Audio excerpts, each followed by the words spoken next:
Okay, so it's the 15th of December 2013 and we're back on site of the Astroscope system that we set up in a convenient field where we tracked the progress of two comets, ISON and Comet ENCKE. Just to my right is the direction in which the comet came in from Mars. Immediately at the back of me is the hologram of the Sun. We've reported on this before, and what we've done with the canes and the vertical sticks on the ground is recorded the both comets' positions on a daily basis.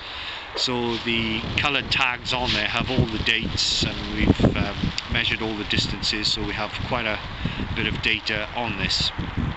And of course, as you can see from the weather, the reality of what we do is that we're out here recording, analysing, identifying the characteristics of the holograms in all weathers.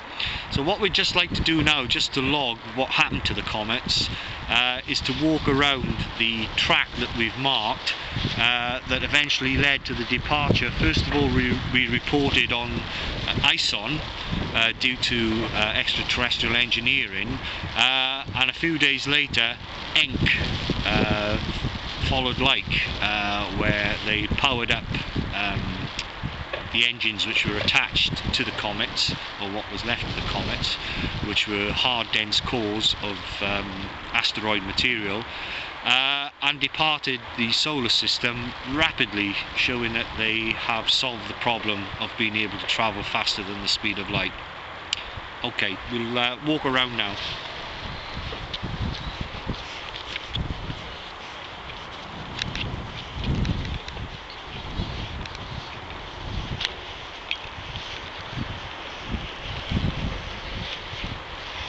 Okay, this is the position we had for ISON's perihelion, just here, and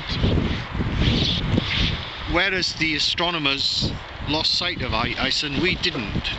There was a lot of activity going on ISON itself. In particular, they were working very hard to stop it flying into the Sun. That will be explained later in a report when we actually issue it.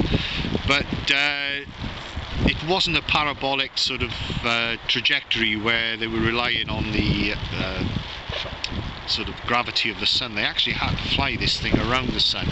But again, unlike the astronomers, it did emerge the other side and carried on its track, predicted parabolic track. But there were a lot of changes going on ISON, which again we'll put out in the report.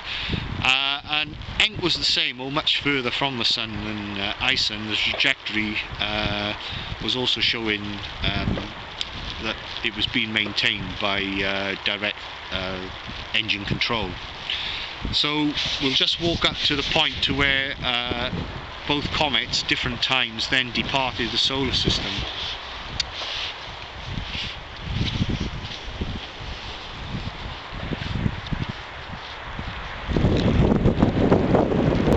That's when we started to notice a change from the expected parabolic track, and the engines that were attached to the comet were being fired, and then one of our team members was able to track it out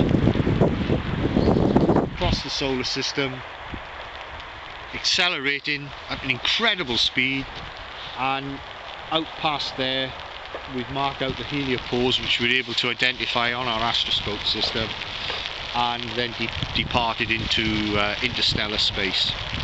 Then on the 12th of November, ENCKE followed like. It got so far, again, the engineering they'd been setting up, particularly the power units that were on it, which are maser engines, we've mentioned this before, started the acceleration, a similar path to ISON, and again, but this was much quicker by the time it got to the heliopause, which is about 20 meters in that direction. It was really hard to keep up with at a walking pace. So we've got all the data logged, we've got all the markers, we've got quite a bit of analysis to do, particularly with the distances that they've travelled and the speeds they have achieved, and I think this will make very interesting reading when we write the report.